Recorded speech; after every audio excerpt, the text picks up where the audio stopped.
প্রিয় viewers, Shamim STV subscribe করুন, বেশি বেশি লাইক দিন, শেয়ার দিন, ডান পাশের বেল আইকনটি ক্লিক করুন। নতুন নতুন ভিডিও পেতে চ্যানেলটি সাবস্ক্রাইব করুন। ধন্যবাদ। সুপ্রিয় দর্শক, আসসালামু আলাইকুম। আশা করি আপনারা সবাই ভালো আছেন। শামীম এসটিভি নিয়মিত যারা দেখছেন তাদের সকলকে ধন্যবাদ। প্রিয় দর্শক, আজ আমরা আসছি মিরপুর শেওড়াপাড়া একটি কবুতরের খামার। বিশাল এই কবুতরের খামার, শখের বশে কবুতর পালন শুরু করে আজকে তিনি কমার্শিয়ালভাবে কবুতর পালন করতেছেন। প্রিয় ভিউয়ার্স, কীভাবে তিনি এই কবুতর পালন করছেন এবং শুরুটা কিভাবে হয়েছে, এসব বিষয় আমরা তার কাছ থেকে জানব। চলুন আমরা এ বিষয়ে তার কাছ থেকে জানি। চলুন।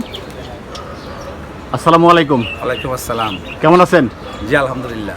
ভালো আছেন? জি অবশ্যই, আল্লাহ রাখছে, ভালো রাখছে। আচ্ছা, সোহেল ভাই, আপনার নাম সোহেল ভাই না? জি, খন্দকার সোহেল রানা। খন্দকার সোহেল রানা। আচ্ছা, আপনার দেখতেছি এই বাড়ির ছাদে বিশাল একটি কবুতরের খামারের মতো, আর খামার বলেন বা এটা একটা খামার বলতে না, এটা হলো কবুতরের মানে একটা লফট ছাদ। লব ছাদ। আচ্ছা, যেটাই হোক। আচ্ছা, এই কবুতর পালন করতেছেন কত বছর ধরে এবং এটা শুরুটা কি একটু বলবেন? এটা শুরুটা ছোটকালেই পালতাম, তো ছোটকালে তো এক কোয়ার্টারে থাকতাম, তো ওইখানে পালা হইতো না ঠিক মতো। ওই দেখা যাচ্ছে যে চোর বেজি টেজি ইয়ে সমস্যা ছিল। এখানে 2009 সালে আসছি, 9 সাল থেকে এখানে শুরু করছি, এখনো পর্যন্ত আছে। শুরুটা কিভাবে হলো, মানে কয়টা কবুতর দিয়ে শুরু করছিলেন একটু বলবেন? শুরুটা হলো কিভাবে আমি আপনাকে বলি। আমাদের কোয়ার্টারে একটা আঙ্কেল ছিল, ওনার ছেলের নাম ছিল রোমান ভাই আর রুবু ভাই। তো ওনারা বেশ কবুতর ছিল। তো আমি স্কুল ছুটি হইলে টুকটুক করে ওনাদের বাসায় চলে যেতাম, খালি বসে থাকতাম, বসে খালি কবুতর দেখতাম। ভাল লাগতো দেখতে, খালি ভাল লাগতো।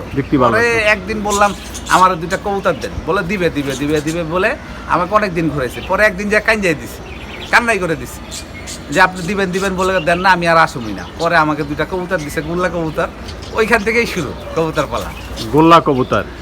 এই গোল্লা কবুতর দিয়ে আপনার কবুতর পালন শুরু হলো? মানে গোল্লা কবুতরের শুরু না, শুরু বলে ওইখান থেকেই ভালোবাসা। ভিউয়ার্স, আমরা জানলাম সোহেল ভাইয়ের ভালোবাসা থেকেই কবুতর পালন, ভালোবাসার কবুতর এবং শখ তার কবুতর পালন।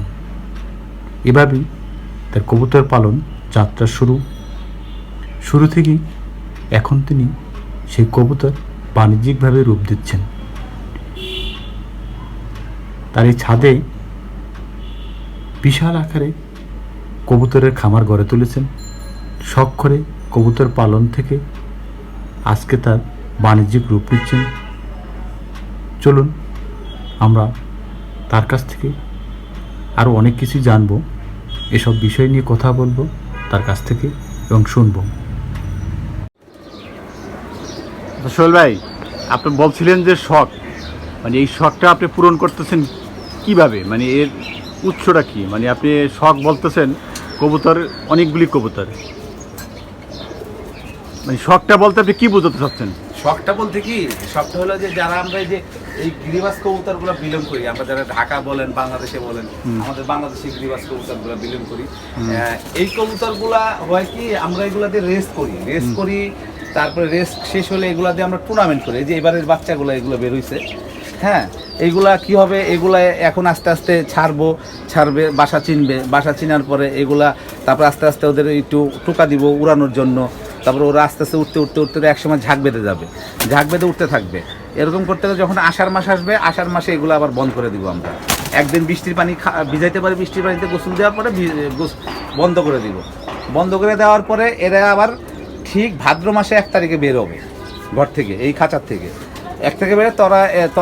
ওরা তখন এই যে 15 থেকে 20 দিন রোদ খাবে, শুধু ভাদ্র মাসে রোদ খাওয়ার পরে এদের ভাদ্র মাসের মানে শেষ দিক দিয়ে এদের কি হবে, অনলি ফর ওদের শুধু প্রেশার দিতে হবে আস্তে আস্তে আস্তে আস্তে আস্তে। এরকম করতে করতে ওদের যখন আস্তে আস্তে প্রেশার দিতে 10 মিনিট, 15 মিনিট, 20 মিনিট, আধা ঘন্টা এরকম করে বাড়তে থাকবে। ফ্লাই টাইম বাড়তে যখন 1 ঘন্টা, 1.5 ঘন্টা, 2 ঘন্টা, 2.5 ঘন্টা, 3 ঘন্টা চলে যায়, 3 ঘন্টা চলে যাওয়ার পরে যখন আমরা দেখি কবুতরগুলো বামে নামার পরে কবুতরগুলো হাঁপাচ্ছে কিনা, যদি না হাঁপায় তখন আমরা এই খাঁচাগুলো নিয়ে আমরা চলে যাই, বের হয়ে যাই। যেমন ধরেন উত্তর দক্ষিণ পূর্ব পশ্চিম যে কোনো একটা সাইডে আমরা প্রথমে ছোট্ট করে একটা ধরেন বাসা থেকে 1 কিলো 1.5 কিলো 2 কিলোর সামনে একটা পাল্লা দিই, তারপরে 3 কিলো, তারপরে 4 কিলো, তারপরে 5 কিলো, তারপরে 6 কিলো, তারপরে 7 কিলো, এরকম করতে করতে একটা ডিস্টেন্সে চলে যায়। যখন 50 কিলো কিংবা 40-50 কিলো পাল্লা দেওয়ার পরে ওই রোডটা কমপ্লিট হয়ে যায়। ওই রোডটা কমপ্লিট হওয়ার পরে আবার নেক্সট আরেকটা সাইডে চলে যায়। এরকম করে 3-4 দিকে পাল্লা দেওয়ার পরে কেউ টুর্নামেন্ট খেলে, কেউ আবার বাজি খেলে, একক বাজি খেলে, এইভাবেই আমাদের সবগুলা পূরণ হয়। আচ্ছা, আপনারা সর্বোচ্চ কত কিলো পর্যন্ত ই করাচ্ছেন? আমরা যদি বলেন, তা আমার সর্বোচ্চ এইবার আমার বাসা থেকে 65 কিলো পর্যন্ত রেস করা ছিল, এর বেশি যাওয়া হয় নাই। আর আমাদের যদি বলেন আমাদের গিরিবাজ কবুতর কতগুলো গেছে, আমাদের গিরিবাজ কবুতর আজ পর্যন্ত 125 কিলো পর্যন্ত চলে গেছে পাল্লায়। 125 কিলো? হ্যাঁ, তা করছে আমাদের মিরপুর 10-এ আমারই বন্ধু মানুষ পাপ্পু ভাই। এমন কি হয়েছে যে আপনারা যে কবুতর ছেড়ে দিয়েছেন ওই কবুতর আর ফিরে আসেনি? অ্যাভেলেবেল, হাতের 5টা আঙ্গুল এক না, দেখেন ছোট বড় কোনো। আমাদের ধরেন দেখা যাচ্ছে যে বেসিক্যালি প্রথম যেই দিক দিয়ে আমরা বেরোই তখন দেখা যাচ্ছে যে আমাদের 80%-90% কবুতর টিকে। যখন আমরা দ্বিতীয় দিকে যাই তখন দেখা যাচ্ছে যে আমাদের ওই 70%-75% চলে আসে। যখন তৃতীয় দিকে যাই তখন দেখা যায় যে ওইটা 60% কিংবা 50% চলে আসে। চতুর্থ দিকে গেছে আমাদের টোটালে ফিক্সড দেখা যাচ্ছে যে আমাদের 50% কবুতর মোটামুটি টিকে যায়, তো দেখা 50% কবুতর আউট রেঞ্জে চলে যায়। আপনার এই যে 100 কিলো বললেন না, 125 কিলো, 125 কিলো এই ধরনের কবুতর কি এখন আপনার লপে আছে? মানে ব্যাপারটা আমি বলি, সব কবুতরই ভালো, বাংলাদেশের সবার কাছে ভালো জাতের কবুতর আছে, ভালো উন্নত মানের কবুতর আছে। এটার মূল এটা হইলো সাহস, এটার মূল এটা হইলো যে ট্রেনিং আর সাহস, যে আমি ট্রেনিং দিছি, আমি যাব। আপনি যদি 50টা 60টা কবুতর নিয়ে একদিকে ছুটতে থাকেন, দেখেন যে একদিন আপনার লক্ষ্য পৌঁছে গেছে, হয়তো তখন আপনার কবুতরটা 50টা থেকে আপনার 10টা থেকে 15টা চলে আসবে। হ্যাঁ, কিন্তু যাওয়া যায়, কিন্তু অনেকে যায় না, কারণ চারদিকে ঘুরতে হয়, সিজন শেষ হয়ে যায়, তখন বাজি খেললে কোনো মানে বিপক্ষ দল পাওয়া যাবে না, কিংবা টুর্নামেন্ট শেষ হয়ে যাবে। সবাই তখন দেখা যাচ্ছে যে ডিসেম্বরের শেষ দিক দিয়ে জানুয়ারির দিক দিয়ে 30-40% লোক ওই ব্রিডিং রুমে কবুতর ঢুকাই দেয়, তখন তাদের সময় নাই। এর জন্য আমরা তাড়াতাড়ি করার জন্য আমরা এত দূর যাই না, আমরা শর্টলি 50 থেকে 60 কিলো পর্যন্ত পাল্লা দেওয়া থাকে। আচ্ছা, এই যে শর্টলি পাল্লা দিচ্ছেন বা প্রতিযোগিতা হচ্ছে, এইটা বছরে কতদিন হয় বা কোন মাসে হয়? বছরে কতদিন হয় না, আমাদের একটা মানে আমাদের এই সিজনটা শুরু হয় উড়ানোর নভেম্বর থেকে জানুয়ারি শেষ। ফেব্রুয়ারিতেও অনেকে উড়ায়, কিন্তু জানুয়ারির শেষ পর্যন্ত, মানে 3 মাস। হ্যাঁ, নভেম্বর, ডিসেম্বর, জানুয়ারি, এই 3 মাস আমাদের মানে টুর্নামেন্ট হয়, মেলা বলতে পারেন, মেলা হয়। আচ্ছা, এবছর কতটা করাচ্ছেন আপনি? এই বছরে আল্লাহর রহমতে একটা টুর্নামেন্ট গেল আমাদের মিরপুর ক্লাবের পক্ষ থেকে, 61 কিলো টুর্নামেন্ট, ওইটাতে আমি অংশগ্রহণ করছি। আর এবার আরেকটা মানে আমি একটা গেম খেলছিলাম, এটা হলো 51 কিলো 4 সাইড, এই দুইটা খেলা হয়েছে।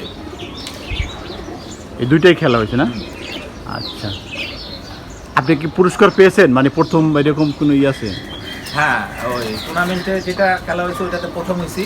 প্রথমে পুরস্কার কি ছিল?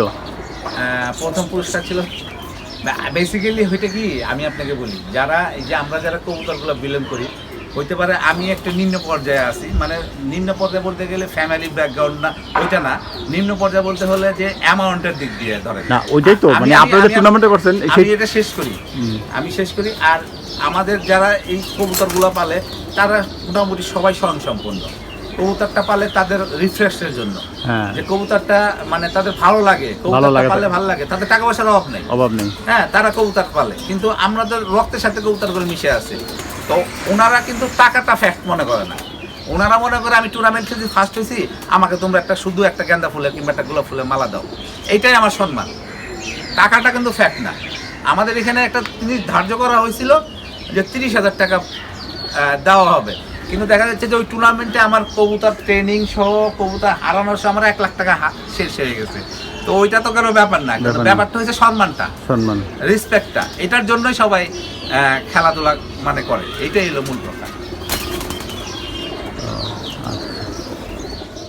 সুপ্রিয় দর্শক, আজকে আমরা যে পর্যন্ত জানলাম, বাকি অংশগুলি আমরা আগামী 2 পর্বে আপনাদেরকে জানাবো সোহেল ভাই তার শখের বশে কবুতর পালন শুরু করেন, ভালোবাসা থেকে কবুতর পালন শুরু করে আজকে তিনি কমার্শিয়ালভাবে এই কবুতর পালন শুরু করছেন এবং শুরু করেছেন। প্রিয় দর্শক, আমরা এসব বিষয় তার সাথে কথা বলবো, কীভাবে তিনি কবুতরের খাবার, কীভাবে তিনি কবুতর লালন পালন করছেন, চিকিৎসা করাচ্ছেন, কবুতর রেচিং করাচ্ছেন, এসব বিষয় আমরা তার কাছে শুনবো। আরও বিস্তারিত জানতে পারবেন বাকি 2 পর্বে। আপনারা অবশ্যই এই বাকি 2 পর্ব দেখবেন, তাহলে কবুতর সম্পর্কে যারা জানতে চান তারা সব কিছুই জানতে পারবেন। ভিউয়ার্স, আগামী পর্ব দেখার আমন্ত্রণ রইল। আজকে এখানেই শেষ করছি। আল্লাহ হাফেজ।